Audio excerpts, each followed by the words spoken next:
사랑합니다. 우리 예수님께서는 우리에게 구주와 주님 되심을 믿습니다. 예수님께서 우리에게 구주와 주님이 되신 이유는 죄로 인해 우리가 마셔야 마땅하는 그 분노의 잔을 대신 마셔주셨기 때문입니다. 우리를 불쌍히 여겨주신 그 주의 긍휼하심이 우리의 평생의 영원토록 우리의 양식이 되어주는 것을 믿습니다. 자신의 몸을 찢어서 우리의 양식을 만들어주신 우리 예수님을 많이 좋아하고 예수님을 따라가면 좋겠습니다. 여러분도 그러시겠지만 제 인생에도 신앙의 굴곡이 참 많았습니다. 그러나 그 굴곡진 신앙생활 가운데서도 저는 분명히 말씀드릴 수 있습니다. 청년 때보다 지금 예수님을 더 좋아합니다. 분명히 그렇습니다. 굴곡진 인생이 없지 않았지만 그때보다 지금 더 사랑합니다. 여러분도 그러시면 좋겠습니다. 우리가 참 좋아하는 예수님 따라다니다가 예수님 많이 닮는 우리가 되면 좋겠습니다. 이제 예수님께서 이미 말씀드렸던 대로 마지막으로 예루살렘으로 들어가고 계십니다. 이제 그 예루살렘 앞에도 다 오셨습니다. 예루살렘 가까이 가셨고 거기는 감람산 벳바게였습니다. 그 벳바게 안에 들어가셔서 예수님이 오늘 재밌는 행동 하나를 하십니다. 이 감람산 벳바게는 예루살렘에서 2km 정도 떨어져 있습니다. 내비게이션으로 확인해 보니까 우리 교회에서 국립암센터까지가 2km 정도 돼요. 참 가까운 거리죠. 그만큼 예수님이 십자가 지시는 시간도 가까이 왔다는 뜻입니다. 그런데 그 감람산 벳바게에서 예수님께서 두 제자들을 벳바게 마을 안으로 들여보내십니다. 그러면서 하시는 말씀이 메인 나귀가 있을 거다. 그리고 그 나귀의 새끼가 함께 있을 텐데 가서 그걸 보거든 풀어서 나에게 끌고 오너라 하셨습니다. 왜 주님께서 갑자기 여태 나귀를 타지 않으시던 주님이 2km 바로 코앞에까지 와서 갑자기 나귀를 끌고 오라 하실까요? 그리고 그 장소가 왜 감람산 벳바게일까요? 분명 거기에는 어떤 의미가 있을 겁니다. 어떤 의미인지 이미 오래전에 스가랴 선지자가 예언한 바가 있는데 확인하시겠습니다. 그날에 그의 발이 예루살렘 앞 곧 동쪽 감람산에 서실 것이요. 스가랴 마지막 장입니다. 14장 1절부터 3절까지 보면 하나님 여호와께서 예루살렘을 완전히 황폐하게 심판하시는 내용이 나옵니다. 열방을 심판해 버리십니다. 그리고 그 여호와의 발이 예루살렘을 황폐하게 심판하신 여호와의 발이 예루살렘 동쪽 감람산에 서신다 하셨어요. 예수님은 그 말씀을 기억하시고 굳이 그 먼 갈릴리 땅에서 걸어서 여기까지 오셔놓고 이제 2km 앞두고 감람산에서 나귀를 가져오라 하십니다. 그런데 제자들이 갑자기 가서 나귀와 새끼까지 가져오면 분명히 사람들이 묻겠죠. 무슨 말로든 너희에게 묻게 될 거다. 그러면 너희가 대답하기를 주가 쓰시겠다 하라. 그리하면 내어줄 거다. 청년 시절에 이 본문을 가지고 성경 공부하면서 논쟁했던 기억이 났어요. 주가 쓰시겠다 하라 하면 그냥 내줄 수 있는 거냐? 예수님이면 그냥 남의 낙이 달라고 해도 되는 거냐? 이게 윤리적인 거냐? 그래도 되냐? 혹시 짰나? 미리 연통을 해서 내가 내 제자들 둘 보낼 테니까 나귀 풀어가거든 내줘라. 얘기를 이미 하셨나? 어떻게 이게 가능하지? 참 많은 대화를 나눴던 기억이 나요. 그 대화를 나눈 이유가 있죠.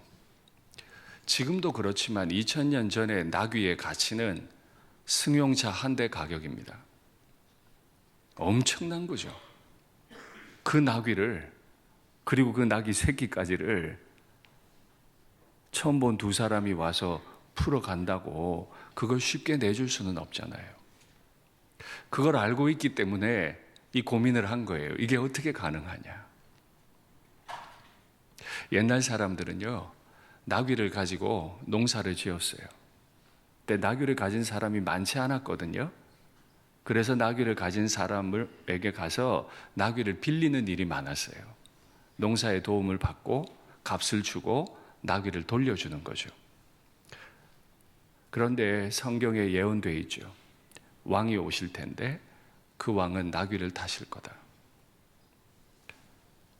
갑자기 두 사람이 와서 주님이 나귀를 쓰시겠다고. 그런데 그 주님이 누군지는 온 이스라엘이 알고 있어요. 그래서 저는 생각했어요. 이미 소문 들어 알고 있었고 왕이 오셔서 나의 나귀를 선택하셨구나. 나에게 돌려주든 안 돌려주든 그건 두 번째 문제고요. 이 온 땅을 심판하실 왕이 오셨어요. 그 왕이 나의 나귀를 쓰겠다고 하시니 나는 앞뒤를 재지 않고 내줄 수 있는 거죠. 그래서 주인은 나귀를 풀어줬어요. 그리고 제자들은 그 나귀를 가지고 왔습니다. 그런데 참 궁금하잖아요. 여태도 걸어오셨던 분이 왜 굳이 나귀를? 그리고 왜 굳이 나귀 새끼를? 말씀 확인할까요? 시온에 따라 크게 기뻐할지어다. 예루살렘에 따라 즐거이 불러라. 왜냐하면 때가 되면 왕이 너의 동네에 오게 될 텐데 왕이 오면 그는 공의로우시고 구원을 베푸시고 겸손하여서 나귀를 타시나니 나귀의 작은 것 곧 나귀 새끼다. 왕이 오시는 날에 그 왕은 나귀 새끼를 탈 거다. 마가복음 11장 2절에 보면 아직 아무도 타보지 못한 나귀라. 그만큼 어려요. 그 어린 나귀를 타고 오시는 왕에 관한 이야기가 있습니다. 여러분, 저 구절을 가지고 예수님의 제자들은 좋은 차 타면 안 돼. 목사님들은 좋은 차 타면 안 돼. 장로님들 좋은 차 타면 안 돼. 이렇게 말하시면 안 돼. 예수님은 작은 차 타라고 저렇게 하신 게 아니에요. 차는 안전할수록 좋은 줄로 압니다. 저는 비싼 차라고 말 안 했습니다. 차는 안전하고 편안한 게 좋은 줄로 알아요. 옷은 따뜻한 게 좋습니다. 그렇지요? 그러면 왜 예수님은 나귀를 타셨습니까? 나귀를 타신 왕에 대해서 스가랴가 세 가지로 설명을 합니다. 먼저 그 왕은 공의로운 분이시다. 만일 하나님 나라의 왕이 우리에게 공의의 잣대를 딱 들이대면 여러분 자신 있으세요? 여러분이 행하시는 모든 행동, 여러분이 입 밖으로 내시는 모든 말들이 하나님의 공의로우심에 합당하다, 합격한다, 자신 있으세요? 전 자신이 없어요. 안 되는 거 전 이미 알아요. 그런데 그 왕은 공의로우시대요. 공의롭다는 뜻은 공의로워서 우리가 함께 할 수 없는 여호와 앞에 죄인을 세워 주실 만큼 우리에게 공의를 행하셔서 우리를 의롭게 만들어 주시는 분이시다 하는 뜻입니다. 바로 그게 두 번째, 구원하시는 왕인 거죠. 결코 거룩하신 여호와와 죄인은 함께 할 수 없어요. 그런데 공의의 왕이 오셔서 우리를 구원하셔서 창조주와 화목하게 하신 일이 있었습니다.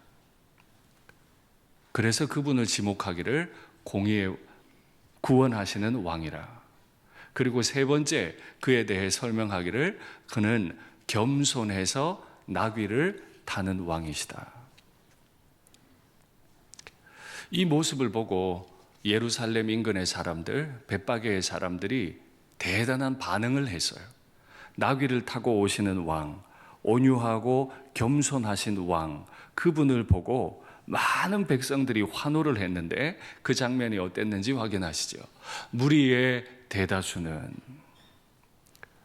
예수님의 소문은 이미 3년 동안 다 났어요. 그분이 가는 곳마다 인산인해였어요. 밀려 다닐 정도로 사람들이 몰렸다 그랬어요. 그런데 그분이 갑자기 나귀를 타세요. 구약 성경에 예언된 왕의 모습을 갑자기 취하시는 거예요. 그러니 무리가 다 몰려 나왔고 대다수가 자신들의 겉옷을 길에 폈다. 언젠가 말씀드렸지만 2000년 전 이곳 사람들은 겉옷 한 벌을 이불로도 삼고 요로도 삼고 말 그대로 겉옷으로도 삼았던 딱 한 벌밖에 없는 옷이에요. 그래서 가치가 굉장히 비싸죠. 그 겉옷을 왕의 행렬 앞에 던져버립니다. 다른 이들은 나뭇가지를 베입니다. 종려나무 가지죠. 그 큰 나뭇가지를 베어서 길에 펴요. 아마 자신의 옷을 내어줄 게 없는 사람인지도 모르겠어요.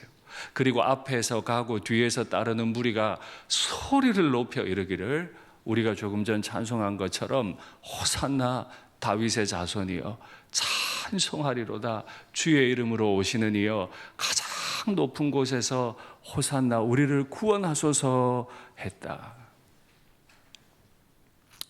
이들은 아마 왕이 오시면 우리를 구원할 거라는 확신 때문에 호산나 호산나 환호를 했을 겁니다. 그런데 나중에 예수님을 다 떠나죠. 왜 그렇죠? 자신들이 바라던 왕의 모습이 아니었어요. 나귀를 타고 예루살렘에 입성하면 독립전쟁을 해서 독립시켜줄 줄 알았는데 왕이 갑자기 체포를 당해요. 끝났다고 믿은 거예요. 그래서 다 버렸어요. 예수님은 왜 나귀를 타셨나요? 2000년 전에 전쟁에 나가는 사람들은 말을 탔습니다. 전쟁에 나가는 왕이나 장수는 다 말을 탔어요. 나귀는 민간인이 타는 겁니다. 예수님이 왕으로 오시면서 나귀를 타는 건 단지 겸손해서 나는 가장 작은 거 탈 거야, 이런 뜻이 아닙니다. 나는 군인으로 여기 온 게 아니야. 나는 정치적 독립을 시키는 독립투사로 여기 온 게 아니야. 나는 전쟁하러 온 게 아니고 민간인으로 왔는데 너희에게 평화를 주기 위해 온 거야. 이렇게 말씀하시는 거죠. 나귀를 타고 오신 분을 보며 전쟁하는 분이 아니라 우리에게 하늘의 평강을 주시는 분, 하나님 나라를 주시는 분으로 우리는 상상했어야 하는 겁니다. 근데 제가 한 가지 궁금한 게 있어요. 3년을 병자를 고치고 귀신을 쫓아내셨고 심지어 죽은 자를 살리시고 물 위를 걸으셨던 그 엄청난 이적들 때문에 사람들은 가는 곳마다 예수님을 환호했어요. 예수님이 뭐라 하시든 그 일을 할 준비는 다 끝난 사람들이에요. 그런데 예수님은 어떻게 끝까지 겸손의 왕으로 살아갈 수 있었죠? 어떻게 이 마지막 순간까지 겸손의 왕이 될 수 있었나요? 예수님의 머릿속에는 하나가 있었어요. 선지자의 글을 이루려 하심.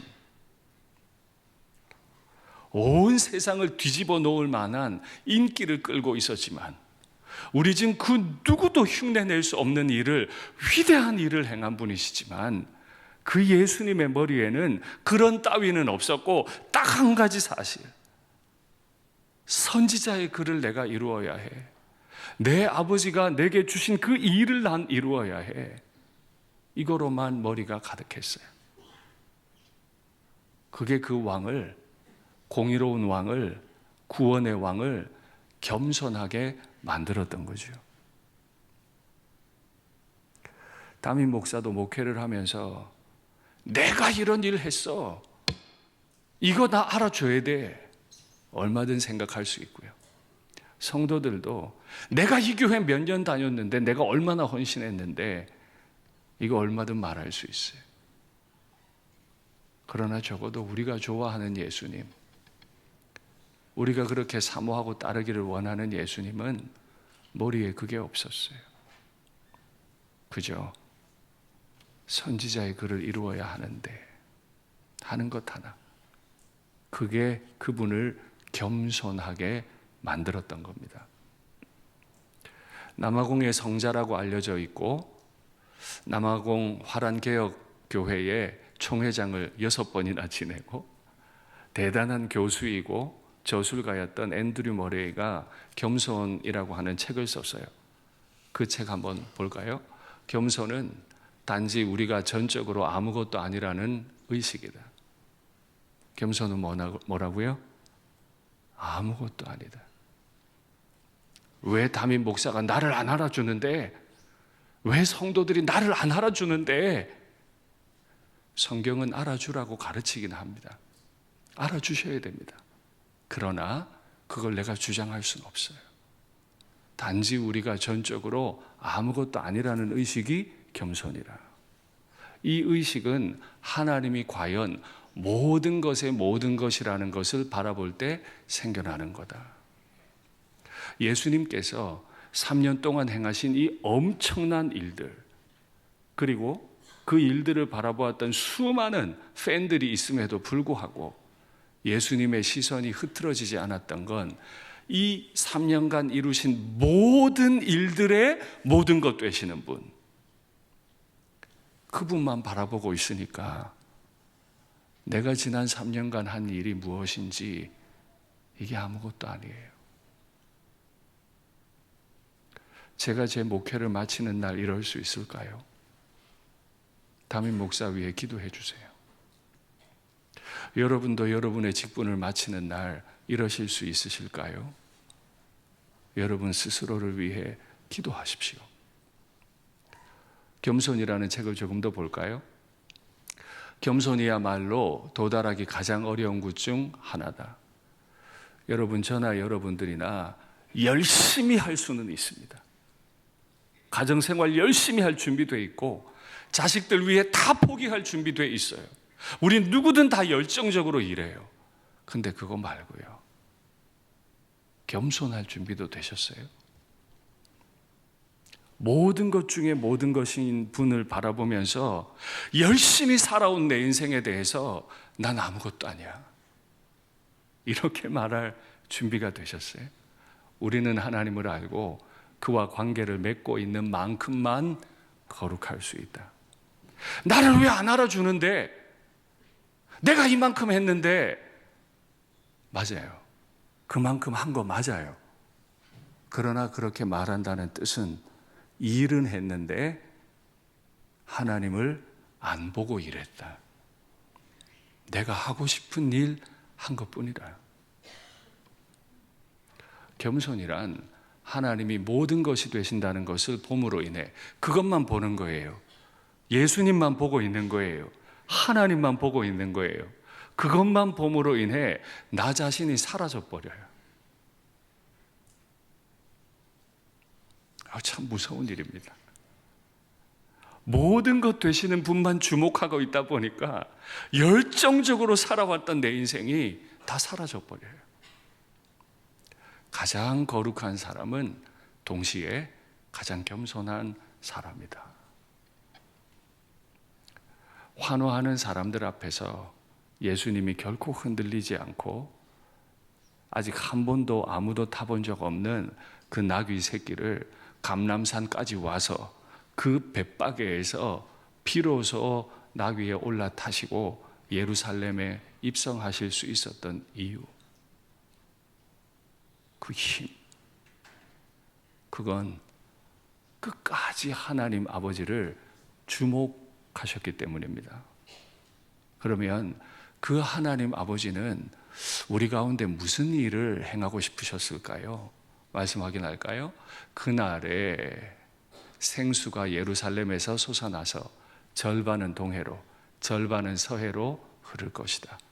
여름에도 겨울에도 동해도 서해도 다 흘러갈 뿐 아니라 여름에도 겨울에도 사시사철 모든 땅으로 생수가 터져서 흘러갈 거다.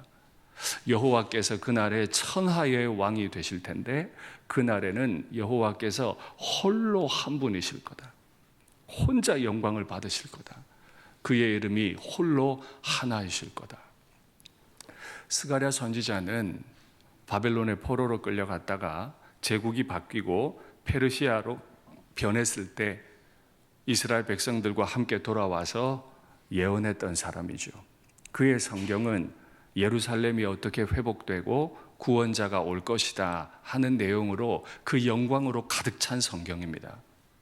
바로 그날이 되면 예루살렘에서 샘이 하나 터져버릴 텐데 그 터진 샘에서 솟아나온 샘물이 동과 서를 다 덮칠 거예요.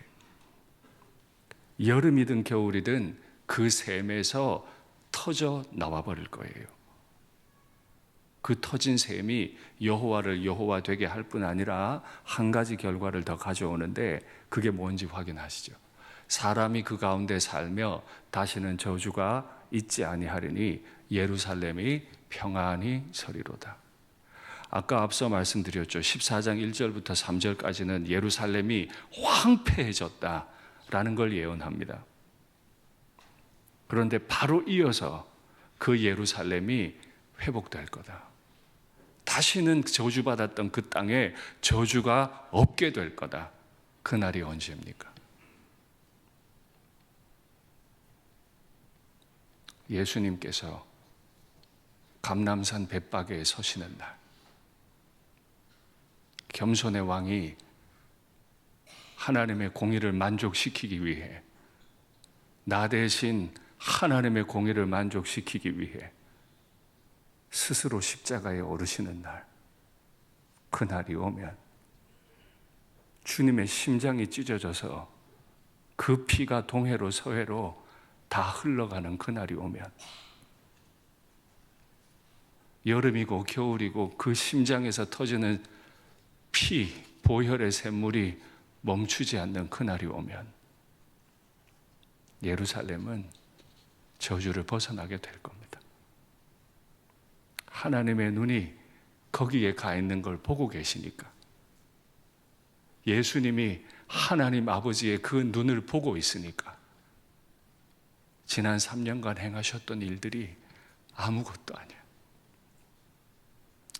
다 지워져. 그래서 마지막 순간까지 선지자의 글을 응하시는 일에만 집중하고 계시고 나귀를 타고 고요히 자신의 심장을 찢어 동해와 서해로 여름과 겨울에 흘려보낼 준비를 하고 계신 거죠. 우리는 그 사랑을 받은 사람이죠. 그래서 그분은 공의로운 왕이시고 구원을 베푸시는 왕이시고 겸손해서 나귀를 타는 분이시라. 앤드류 머레이의 글을 한 번 더 확인하시죠. 물은 항상 낮은 곳으로 흘러 그곳을 채우듯 하나님이 사람의 낮고 텅 빈 상태를 발견하시는 순간 하나님의 영광과 능력이 그 사람에게로 흘러들어가 그를 높이고 복 주시는 것이다. 거룩하신 창조주가 이 땅을 바라보니 그냥 둘 수는 없어. 이 죄가 가득한 땅 그냥 뒀다가는 사람들이 그 죄로 인해 멸망당하게 생겼어. 하나님이 그냥 있으실 수 없었어요. 심판하시지만 또다시 그 텅 빈 예루살렘을 보시며 당신의 아들을 보내기로 하셨습니다. 그래서 우리는 내일 성탄절 예배를 드립니다. 이 죄인이 뭐라고? 늘 하나님을 반역하며 자기 위해 살던 내가 뭐라고? 이 텅 빈 나를 향해 물이 위에서 아래로 흐르듯 나를 향해 하나님의 아들이 오셨습니다.